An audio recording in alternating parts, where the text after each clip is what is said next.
બ્રામા ગામમાં પણ 3 મિત્રોએ મળીને પોતાના એક મિત્રની હત્યા કરી અને જમીનમાં દાટી દીધો અને 48 વર્ષીય નામોની 4 ઉસ્માન કાપડિયા રિક્ષા ચલાવે છે. પરિવારમાં પત્ની અને 2 બાળકો છે, જેમાં સૌથી મોટો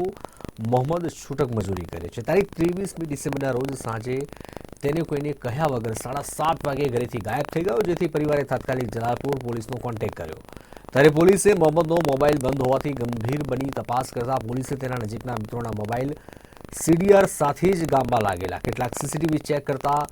કેસ થોડા સમય માટે ઊંધી દિશામાં જતો દેખાયો, પણ અંતે પોલીસ કેસ ઉકેલી નજીકના 3 મિત્રોની ધરપકડ કરી. પોલીસે પકડથી બચવા ફૂલપ્રૂફ પ્લાન બનાવ્યો, પરંતુ તેમાં ફાવ્યું નહીં અને પોલીસે 3ને દબોચી કાયદેસરની કાર્યવાહી હાથ ધરી છે. 15/1/2023ના રોજ ફરિયાદી નિસાર ઉસ્માન કાપડિયા, ધંધો રિક્ષા ચાલક અને રહેવાસી અબ્રામા નાવે જલાલપોર પોલીસ સ્ટેશનમાં આઈપીસી કલમ 302, 201, 120B તથા જીપી કલમ 135 મુજબની ફરિયાદ આરોપીઓ ઇનાયત હારૂનભાઈ તાઈ, સાજિદ ગુલામ હુસેન મુલ્લા અને માઝ ઇરફાન નૂર મોહમ્મદ મોટરવાલા તમામ રહે અબ્રામાનો વિરુદ્ધમાં આપેલી હતી. એની ગુનાની હકીકત એવી હતી કે તારીખ 23/12/2023ના રોજ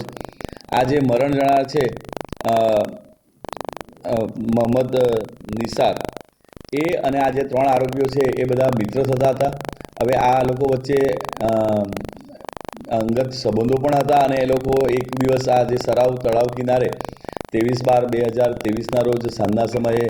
એ લોકો પોતાની પાર્ટી કરવા માટે બેઠા હતા. એ દરમિયાન આ જે મોહમ્મદ નિસાર છે અને ઇનાયત વચ્ચે એ લોકોના આગળના જે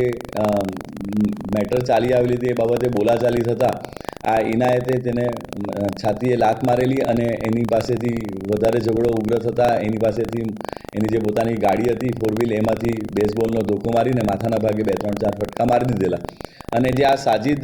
ગુલામ હુસેન મુલ્લા છે એની પાસેના રૂમાલથી લઈને આ મરણ જણાર મોહમ્મદ નિસારને ગળામાં રૂમાલ બાંધીને એને મારી નાખેલો હતો.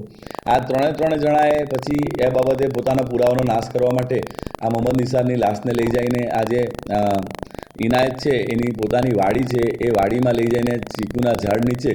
3 જણાએ ખાડો ખોદીને એને ત્યાં દફનાવી દીધેલો હતો કે જેથી કોઈને ખબર ના પડે. આ બાબતે ટેકનિકલ સ્ટાફ તથા સીસીટીવી અને કોલ ડિટેલના આધારે પીઆઈ શ્રી જલાલપુર NM આહિર તથા પીએસઆઈ શ્રી ચૌધરી સાહેબ તેમજ એમના જે ડિસ્ટાફ છે અને એમના પોલીસ સ્ટાફે ખૂબ મહેનત કરી અને આ જે 23/12નો બનાવ હતો એ બાબતે સખમન જણાતા આ 3 આરોપીઓને ઉઠાવી લાવીને એમની સઘન પૂછપરછ કરવામાં આવેલી અને કોલ ડિટેલ અને સીસીટીવી કેમેરાના આધારે આ લોકોએ પોતાનો ગુનો હાલ કબૂલી લીધેલ છે.